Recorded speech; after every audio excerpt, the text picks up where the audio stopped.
کہ اس کا مقام اللہ نے مجھ سے بڑا بنایا. ہم نے تو اپنے بزرگوں سے یہ سیکھا ہے کہ کوئی بات نہیں یار, میرے شوہر کی کیا ہے, یہ بولو نا ماں ہے, نہیں بھی ہے مانگ لو, چھوٹے بن جاؤ.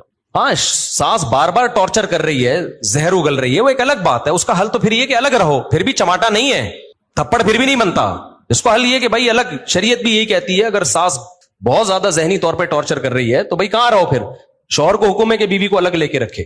نارملی ہر گھر میں اونچ نیچ ہوتی ہے, تو اگر ساس نے کچھ غلطی کر لی ہے تو چھوٹوں کو چاہیے کہ وہ کیا کر لیں, بھائی غلطی نہیں بھی ہے تو مان لیں. مجھے یاد ہے ہمارے استاذ نے ایک دفعہ مجھ سے کہا, یہ چیزیں مدرسوں میں بھی سکھائی جاتی ہیں, پہلے ہمارے گھروں میں بھی سکھائی جاتی تھیں, اب ختم ہوتی جا رہی ہیں سوسائٹی میں. اب اولادوں کو, چھوٹوں کو باغی بنایا جا رہا ہے بڑوں کے مقابلے میں. مجھے یاد ہے میرے استاذ نے ایک دفعہ مجھے کہا, میں شاگرد تھا, مجھے انہوں نے کہا کہ چائے بنا کے لے آؤ, دودھ کی چائے نا. میں دودھ کی چائے بنا کے لے آیا. وہ میری تربیت کرنا چاہ رہے تھے. انہوں نے کہا میں نے تو آپ سے گرین ٹی کا بولا تھا, آپ نے گرین ٹی کا نہیں, آپ نے دودھ کی چائے کا بولا تھا. کہہ رہے ہیں یار دودھ کی چائے کیسے, میں تو گرین ٹی کا ٹائم ہے یہ. وہ مجھ سے کھیل رہے تھے, تربیت کرنا چاہ رہے تھے. میں نے کہا نہیں جی, اب میں بحث میں لگا ہوا ہوں. میں نے کہا نہیں بھائی آپ نے گرین ٹی کا بولا تھا. کہہ رہے ہیں یار, میں نے کہا آپ نے دودھ کی چائے کا بولا. کہہ رہے ہیں یار میں گرین ٹی کس وقت پیتا ہوں, میں بحث پہ بحث, بحث پہ بحث, بحث پہ بحث, میں نہیں مانا. تو وہ پھر ہنسنے لگے نا. میں باہر آیا تو پھر انہوں نے دوسرے شاگرد سے بولا اس کو جا کے سمجھاؤ کہ مجھے پتا ہے میں نے دودھ کی چائے ہی کا بولا ہے, میں آپ کی تربیت کرنا چاہ رہا ہوں. اگر میں ایک بات پہ اڑ گیا ہوں, میں آپ کا استاذ ہوں, میں آپ سے عمر میں 20 سال بڑا ہوں, تو آپ بولو سوری. کیا بولو, سوری. چلے مجھ سے سننے میں غلطی ہوئی ہوگی, میں گرین ٹی بنا کے لے آتا ہوں. کیا خیال ہے, کتنا ٹائم لگے گا اس میں یار؟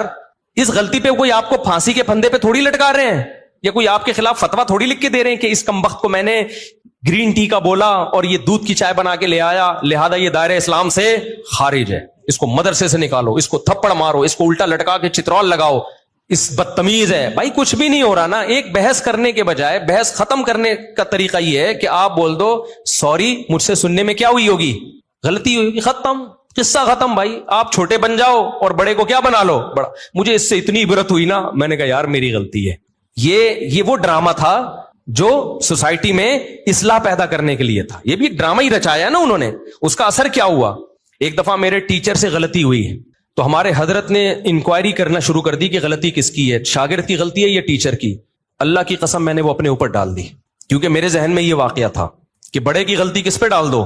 ایسا نہیں کہ کوئی بہت ہی کوئی فحش کام کیا اور آپ بولو میں نے کیا. ایسا نہیں ہو کہ اس نے چوری کی ہے اور آپ بولو, آپ اپنا ہاتھ کٹوا کے بیٹھے. وہ چھوٹی موٹی چیزیں جو اونچ نیچ ہوتی رہتی ہیں. اب وہ مسٹیک ان کی تھی. اب مجھے پتا تھا کہ اگر میں نے ان پہ ڈال دی تو بہت سخت ناراض ہوں گے, تو میں اپنے اوپر ڈال دوں. ہم چھوٹے ہیں بھائی, بچوں سے ایسی غلطیاں ہو جاتی ہیں.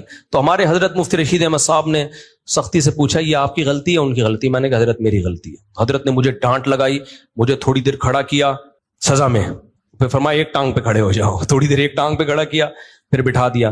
2-3 دن تک تنبیہ کرتے رہے, آپ نے یہ کیوں کیا, آپ کو یہ غلطی نہیں کرنی چاہیے تھی. میں نے کہا آئندہ احتیاط کروں گا. 2-3 دن کے بعد ختم. غلطیوں کو بھی زیادہ نہیں کھینچنا چاہیے نا, ہو گئی ختم کرو, مٹی ڈالو یار, ختم. اس کے بعد ہمارے انہی استاذ کو نا جنہوں نے مجھے دودھ کی چائے کا بولا تھا, انہوں نے پھر الگ سے انکوائری کی. پھر پتا چلا غلطی میری نہیں تھی, کس کی تھی. وہ اتنا خوش ہوئے, اتنا خوش ہوئے, اتنا خوش ہوئے. انہوں نے کہا ویل ڈن, ٹھیک ہے نا. تو سوسائٹی کی جب اصلاح کرنا چاہتے ہو تو چھوٹے کو سمجھایا جاتا ہے یار بڑا بڑا کس بات کا ہے. وہ چھوٹی موٹی اونچ نیچ گھر میں ساسوں سے ہو جاتی ہے, کیا کرو, اگنور کرو. تو ڈرامے نے اگر اصلاح کرنی ہوتی نا, تو ساس اگر غلطی کرتی تو بہو کو یہ سمجھایا جاتا, یہ دکھایا جاتا کہ دیکھو غلطی ساس کی تھی مگر بہو نے کیا کر دیا, اپنے اوپر ڈال دی. ٹھیک ہے, میں ہر ساس کی بات نہیں کر رہا, بعض ہیں تو بہت ٹارچر, ہمیں بھی سوسائٹی میں پلے بڑے ہیں, ہمیں پتا ہے گھروں میں کیا ہوتا ہے. تو اگر زیادہ مسئلہ ہو رہا ہے تو پھر الگ رکھو. پھر بیوی کو ماں کے ساتھ رکھنا جائز نہیں ہے. اگر وہ بعض ساسیں پاگل کر دیتی ہیں بہوؤں کو, تانے دے دے کے ایسا مارتی ہیں نا, ایسے یعنی تانوں سے مارتی ہیں, ہاتھ سے نہیں مارتی.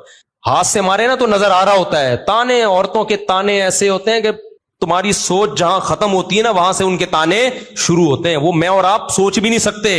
بہویں بھی دے رہی ہوتی ہیں, ساسیں بھی, نندے بھی. ان کی لڑائیاں ایسی ہوتی ہیں تم چنگیز خان کی لڑائیوں کو بھول جاؤ. تو اس لیے اگر ایسا کہیں ہو رہا ہے نا تو پھر الگ رکھو, الگ. اچھا, دوسرا کام یہ ہوتا, وہ ڈرامے میں یہ دکھایا جاتا کہ دیکھو, پہلی بات یہ, پھر یہ دکھایا جاتا تو کتنا اچھا ہوتا کہ بھائی غلطی کون مان لے, بہو. اور اگر ایسا نہیں ہے کہ بہو غلطی نہیں مان رہی تو پھر یہ دکھایا جاتا کہ شوہر سمجھا رہا ہے, تھپڑ نہیں مار رہا. اس کو سمجھایا جاتا کہ اتنی سی بات پہ تھپڑ نہیں بنتا ہے, تو یہ جوڑ پیدا کرنے کا ذریعہ ہوتا. تیسرے اسٹیپ میں اگر شوہر نے تھپڑ مار بھی دیا, غلط کیا, تو ایسے موقع پہ ڈرامے میں اگر سوسائٹی کی اصلاح کرنا چاہتا نا, تو ہرگز یہ نہیں دکھاتا کہ آگے سے رپلائی عورت نے کیا ہے, وہ یہ دکھاتا کہ خاندان کے بڑے شوہر کو لے کے بیٹھے ہیں کہ بیٹا اتنی بات پہ تھپڑ بنتا نہیں ہے, اس سے اصلاح نہیں ہوگی. تمہاری بیوی کے دل میں تمہاری ماں کی محبت پیدا ہونے کے بجائے اور نفرت پیدا ہوگی, کیونکہ عورت یہ کہے گی میرا شوہر جو مجھ سے نفرت کر رہا ہے, مجھے مار رہا ہے, وہ میری ساس کی وجہ سے, تو اس سے ساس بہو کے تعلقات اچھے نہیں ہوں گے, اس سے ساس بہو کے تعلقات کیا ہو جائیں گے, خراب. تو یہ دکھاتے کہ اس طرح سمجھایا جا رہا ہے. کوئی انسان کا بچہ ہوگا تو کھوپڑی میں اس کے آ جائے گا, اور اگر پھر بھی اس نے تھپڑ لگا دیا, اس طرح عورت کو, شوہر کو سمجھایا جاتا, اور عورت کو کیا سمجھایا جاتا کہ عورت مرد پہ کبھی بھی ہاتھ نہیں اٹھاتی. اس نے کیا, غلط کیا, ہم خاندان کے بڑے اس کو سمجھائیں گے, بٹھائیں گے کہ ایسا دوبارہ مت کرنا. بیٹا تمہارا حق نہیں بنتا کہ تم شوہر پہ ہاتھ اٹھاؤ, وہ سربراہ ہے. کبھی دیکھا کہ کسی نے سربراہ پہ ہاتھ اٹھایا ہو؟ اس کی کیا حیثیت رہے گی 2 ٹکے کی؟ سوائے طلاقوں کے کچھ بھی حاصل نہیں ہوگا. اور جب طلاق ہو گئی یہ عورت جائے گی نا, تو آپ کیا سمجھتے ہو اس کو کوئی بہت اچھا آدمی مل جائے گا جو آئندہ کبھی ہاتھ نہیں اٹھائے گا اس کے اوپر؟ یہ تو پسند کی شادی تھی جس میں یہ ہو گیا. تو جب ثواب کی نیت سے شادی ہوگی, خالی صرف طلاق یافتہ سے کر رہا ہے, صرف ثواب کی نیت سے, اس کا کیا حال ہوگا؟ تو سوائے گھروں کو توڑنے کے, برباد کرنے کے کچھ بھی حاصل نہیں ہو رہا. مرد کبھی بھی برداشت نہیں کرتا کہ عورت اس کے اوپر ہاتھ اٹھائے, اس سے اس کے دل میں 2 ٹکے کی حیثیت نہیں رہتی. وہ پھر جان چھڑائے گا, بولے گا ایک انسٹرومنٹ کے طور پہ استعمال کرو, ذمہ داریاں نہ اٹھاؤ اس کی. اور ہو رہا ہے, اس کا نقصان اینڈ میں عورت ہی کو ہونا ہے. تبھی جو خاندانی لوگ جو بیٹیوں کا گھر بساتے ہیں نا, وہ اپنی بیٹیوں کو ہمیشہ سمجھاتے ہیں بیٹا شوہر کی اونچ نیچ کو تم نے گھر بسانے کے لیے برداشت کرنا ہے. اپنا بتا رہے ہوتے ہیں کہ ہم نے برداشت کیا تو آج ہم لائف کو انجوائے کر رہے ہیں. یہ باتیں جو میں آپ سے کر رہا ہوں نا, صرف زبانی نہیں کر رہا, اپنے بچوں کے لیے بھی ہم نے یہی لا بنایا ہوا ہے. ہم بھی بیٹیوں والے ہیں, دامادوں والے ہیں, ہم نے بھی یہی لا بنایا ہوا ہے کہ تھوڑی اونچ نیچ ہو کوئی بات نہیں, آپ نے کیا کرنا ہے, آپ کی زندگی اپنے سسرال سے وابستہ ہے. شوہر کبھی غصے میں ہوتا ہے, کبھی نارمل موڈ میں ہوتا ہے, گھر بسانے کے لیے اونچ نیچ کو برداشت کرنا پڑتا ہے. یہ چیزیں دادیاں نانیاں سکھایا کرتی تھیں, اور آج میڈیا نے وہ ساری صدیوں کی تہذیب کی ایسی کی تیسی کر دی. یہ چند کلپ چھوٹے چھوٹے چل رہے ہوتے ہیں, ایسی آگ لگا رہے ہوتے ہیں سوسائٹی میں کہ ان کو پتا نہیں کہ ان کے اپنے گھر تو بسے نہیں ہوتے, ان کی اپنی زندگی کیا ہوتی ہے. ان کو نہ شوہر کی محبت ملتی ہے, ان کو نہ باپ کی محبت ملتی ہے, باپوں سے بدتمیزیاں اتنی کی ہوئی ہوتی ہیں کہ باپ بھی ان کو اپنی بیٹیاں نہیں سمجھ رہا ہوتا. یہ صرف میڈیا پہ آ کے ہوتے ہیں, باپ بیٹی میں اتنا اچھا ریلیشن, کیمرہ ہٹتے ہی وہ ریلیشن گیا تیل لینے, ٹھیک ہے نا, کیمرے کے بعد کوئی ریلیشن نہیں. ابے کیا ریلیشن ہوگا, پارک میں 2 بجے بیٹھی ہوئی ہے, باپ فون کر کے پوچھ نہیں سکتا کہ یہاں کیا کر رہی ہو 2 بجے, تو یہ کیا ریلیشن ہے؟ تو یہ سب ایسی کی تیسی کر دی ہے سوسائٹی کی. تو ایسے ڈراموں سے آپ کبھی بھی متاثر نہ ہو, اور گھروں میں پابندیاں لگاؤ, اپنی بیٹیوں کو مت دکھاؤ. یہ بیٹی عقل تمہارے گریبان میں ہاتھ ڈالیں گی. آپ کو یاد ہے ایک بول فلم آئی تھی, اس میں ایک غریب باپ دکھایا جس کی اتنی ساری بیٹیاں ہیں, کھانے کو روٹی نہیں ہے, تو بیٹی غصے میں باپ کو کیا کہتی ہے, جب کھلا نہیں سکتے تھے تو پیدا کیوں کیا ہے. کیا سکھا رہے ہو یار تم بیٹیوں کو یار. آپ کا کیا خیال ہے ہر گھر میں چولہا جلتا ہے؟ بہت سے گھروں میں غربت ہے. ان سب بچیوں کو باپ کے خلاف کھڑا کر دیا کہ نہیں کر دیا؟ سب بچیاں, ہزاروں لاکھوں بچیاں باپ کے گریبان میں ہاتھ ڈالیں گی. کم بخت جب کھلا نہیں سکتے تھے تو پیدا کیوں کیا ہے؟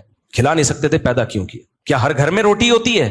سب سے پہلے تو سیدہ فاطمہ پہ اعتراض ہوتا ہے, ہمارے نبی کے گھر میں 40 دن چولہا نہیں جلتا تھا. کیا ہمارے نبی کی بیٹی نے نبی سے یہ کہا کہ جب 40 دن چولہا نہیں جلتا, کھلا نہیں سکتے, تو اے اللہ کے رسول آپ نے نسل کیوں نہیں روکی, آپ نے پیدا کیوں کیا ہمیں؟ سب سے پہلے اعتراض تو وہاں جائے گا.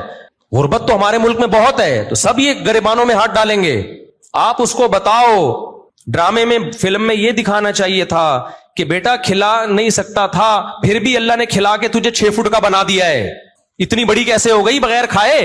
اور اتنا کھایا ہے کہ باپ کی آنکھوں میں آنکھیں ڈال کے بات کر رہی ہے. یہ جب زیادہ کھاتا ہے تو اس طرح بولتا ہے, کم کھانے والے میں اتنا کانفیڈینس نہیں ہوتا, بہت زیادہ کھایا ہے. اور پھر میں اگر فلم بناتا نا, تو پھر میں یہ بھی بولتا اس کو, میں بولتا کہ بیٹا مجھ سے غلطی ہو گئی, میں کھلا سکتا نہیں تھی, پیدا کر دیا, لیکن اب اس غلطی کی تلافی ہو سکتی ہے. بندوق لو, مارو اپنے آپ کو ختم. بھائی ریورس بھی تو یہ عمل ہو سکتا ہے نا. کیا خیال ہے بھائی, آپ غلط پیدا ہو گئے نا, تو جو کام غلط ہوا ہے اس کو, بھائی آپ آگے نکل گئے, مڑنا آپ نے یہاں تھا, آپ نکل گئے, تو یو ٹرن لیا جاتا ہے نا بھائی, 180 پہ واپس. تو آپ غلط پیدا ہو گئے, اب کھانے کو ہے نہیں, پیدا غلط ہو گئے آپ, کوئی بات نہیں ہے, تو آپ نہ پیدا ہوں, نہ پیدا ہونے کا مطلب کیا, ختم. ایک سیکنڈ آپ کہہ سکتے ہیں موت کی تکلیف ہوتی ہے, بھائی یوں اٹھا, رپورٹ یہ ہے کہ ایسے تکلیف ایک سیکنڈ کی ہوگی, مر جائے گا, تو غربت کی تکلیف سے تو اچھا ہے نا, تو یوں کرو, ختم. تو اگر کوئی بیٹی باپ کو یہ تانا دیتی ہے نا کہ جب کھلا نہیں سکتے تھے تو پیدا کیوں کیا, تو باپ کو چاہیے بیٹا مجھ سے غلطی ہو گئی, یہ بندوق ہے, یہ گولی ہے, میں اپنے سر پہ قتل نہیں لینا چاہتا, خود اپنے آپ کو مار دو, 2 منٹ کے اندر ختم. آپ کہہ سکتے ہیں بہت سے غریب خودکشیاں کرتے بھی تو ہیں, خودکشیوں کا ریشو غریبوں سے زیادہ امیروں میں ہے, یہ ذہن میں رکھنا. خودکشیوں کا ریشو غریبوں سے زیادہ کس میں ہے, ان لوگوں میں ہے جن کی توندیں فل بھری ہوئی ہیں. جو غریب خودکشی کرتے ہیں نا وہ غربت کی وجہ سے نہیں کرتے, ان میں برداشت نہیں ہے, تو برداشت تو چاہے مالدار میں یا غریب کسی میں بھی نہیں ہوگی, تو وہ خودکشی کی طرف جائے گا. اور جن میں برداشت ہے وہ 40 دن بھی فاقوں میں گزار دیتے ہیں. ہم نے ایسے لوگوں سے میں ملا ہوں جو جیلوں میں بند تھے, کئی ہفتے کھانے کو نہیں ملا ان کو. وہ کہتے تھے کہ ہم ایسے بھوک سے تڑپتے تھے, ایسے تڑپتے تھے بھوک سے کہ کہتے ہیں ہمارے ساتھی کو ایک دفعہ بسکٹوں کا چورا نظر آ گیا, وہ نہیں بسکٹ کسی نے پنی پھینکی ہوئی تھی, کہہ رہے ہم نے وہ پنی اٹھائی اور چورے کو 2 حصوں میں ڈیوائڈ کیا. 2 بندے تھے جیل میں, بھوک سے کیا حال ہوگا, اور کہہ رہے ہماری یہ حالت تھی کہ ہلا بھی نہیں جا رہا. چورے کے 2 برابر حصے کیے, ایک حصہ یوں کر کے کہتے ہیں میں نے زبان پہ رکھ کے کافی دیر تک چاٹتا رہا کہ نگلنا نہیں ہے فوراً, تاکہ تھوڑا ٹیسٹ آتا رہے. خودکشی بولو نہیں کی. تو جو نہیں کرنا ہوتا نا ایسی بھوک میں بھی نہیں کرتا.